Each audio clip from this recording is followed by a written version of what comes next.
కృష్ణా జిల్లా మచిలీపట్నం నగరపాలక సంస్థ 2వ డివిజన్ మాచవరంకు చెందిన ఏవివి సాంబశివరావు 2010లో 72 గజాల స్థలాన్ని కొనుగోలు చేసి అందులో చిన్న పూరిపాక వేసి మున్సిపాలిటీ నుండి వాటర్ ట్యాప్ కనెక్షన్ పొందాడు. అయితే ఒకే డోర్ నెంబర్ పై 4 ఇంటి పన్నులు వసూలు చేస్తున్న తీరుపై ఆ ఇంటి యజమాని సచివాలయం ముందు నిరసనకు దిగాడు. ఇంటి పనులు 4-5 ఉన్నాయి అయ్యా, ఏం చేసావు, ఎప్పటి నుంచి చెప్తున్నాను నీకు అన్నారు. అందులో 2 ఇంటి పనులు నేనే తీసేసాను కదండి, మీరు చెప్పకుండానే అవన్నీ ప్రాబ్లమ్స్ ఉన్నాయి, నేను సాల్వ్ చేశాను అడ్మిన్ గారు. మిగతా మీరు అది మీరు రెక్టిఫై చేసుకోవాలి, అది మా చేతుల్లో లేదు, అది మీరు మున్సిపల్ ఆఫీస్కి వెళ్ళి చేసుకోవాలి అన్నారు అని మా అడ్మిన్ సార్ చెప్పారు.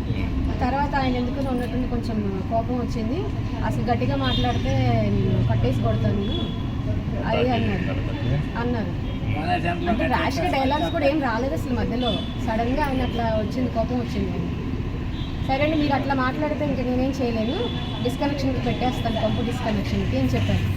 అనేసరికి ఇంకొంచెం ఆయనకి కోపం పెరిగింది. అట్లా వేస్తావు డిస్కనెక్షన్, నేను చూస్తాను అని అట్లా అన్నారు. బట్ అక్కడ డిస్కషన్ అయితే లేదు. వెంటనే ఆయన అనేసరికి నేను బయటకు వచ్చేసాను.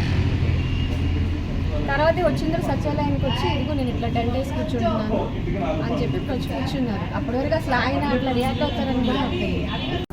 నమస్కారం అండి, మాది మచిలీపట్నం టౌన్ మాచవరం పేట అండి. నేను 2010లో 76 గజాలు స్థలాన్ని కొనుక్కుని చిన్న పాక వేసుకుని దాంట్లో మున్సిపాలిటీ ద్వారా ఒక పంపు కనెక్షన్ తీసుకుని ఉన్నాను.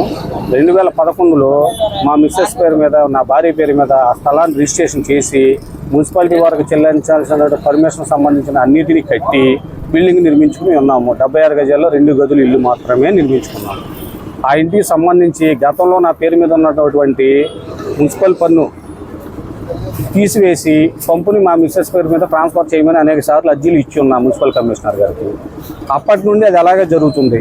2013లో నాకున్న పన్నే కాకుండా మళ్ళీ అదనంగా ఇంకొక 2 పన్నులు యాడ్ చేసి నాకు మున్సిపాలిటీ వారు నాకు నోటీసులు పంపించారు. సచివాలయ వ్యవస్థ వచ్చిన తర్వాత అడ్మిన్ గారు వచ్చి మీ ఇంటికి 4 ఇంటి పనులు ఉన్నాయండి, 4 పే చేయాలండి అన్నారు. ఎందుకంటే వకీల్లే కదండి, మా మిస్సెస్ కడుతుంది కదా ఏ రోజు ఇప్పటికప్పుడు అప్డేట్ గాను అన్ని పనులు, మిగతా 3 పనులు ఉన్నాయి రద్దు చేయండి అని చెప్పాను. నేను రద్దు చేస్తానండి, ఇప్పుడు వరకు ఉన్న పెండింగ్ 11 ఏళ్ళు 12 ఏళ్ళు ఈ 12 సంవత్సరాలు 3 పన్నులు కట్టండి, కట్టి వాటర్ దాని పన్ను కూడా కట్టిన తర్వాత ట్రాన్స్ఫర్ చేస్తానని డబ్బులు తీసుకున్నారు. తీసుకుని 2 పన్నులు మాత్రమే రద్దు చేశారంట, ఇంకో 2 పన్నులు అలాగే ఉన్నాయి. ఇప్పుడు ఈరోజు ఉదయం వచ్చి ఆయన ఎవరన్నా మీ పనులన్నీ అలాగే ఉన్నాయి పెండింగ్లో, మొత్తం డబ్బులు కట్టాలండి 4 పనులు అని చెప్పి మరలా అన్నారు. 4 పనులు ఉండటం ఏంటండి, ఒక ఇంటికి 4 పనులు ఎవరు కడతారు, అయినా నేను కట్టాను మీరు కట్టమన్నారని. మా మిస్సెస్ పేరు మీద పన్ను మాత్రమే కడతాము, ఆవిడ ఒక్కడే కడుతుంది.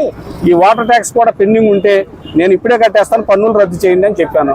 కుదరదు, మీరు ఇల్లు ఎలా కట్టారు మీ వ్యవహారం ఏంటో నేను తెలుస్తాను, ఎవరు చెప్పుకుంటారో చెప్పుకోండి, ఇప్పుడు మున్సిపాలిటీ వాళ్ళు తీసుకొచ్చాను వాటర్ డిస్కనెక్ట్ చేస్తున్నాం అని చెప్పేసి నన్ను బెదిరించాడు. నేను దానికి అన్నాను, మీరు లీగల్ నోటీస్ ఇచ్చి వాటర్ కనెక్షన్ డిస్కనెక్ట్ చేయండి, ఒక ఇంటికి 4 ఇంటి పనులు కట్టం, మేము కొంత కట్టా 12 ఏళ్ళు కట్టా, ఇంకా నేనైతే కట్టే ఓపిక లేదు, నేను కట్టనని చెప్పానండి.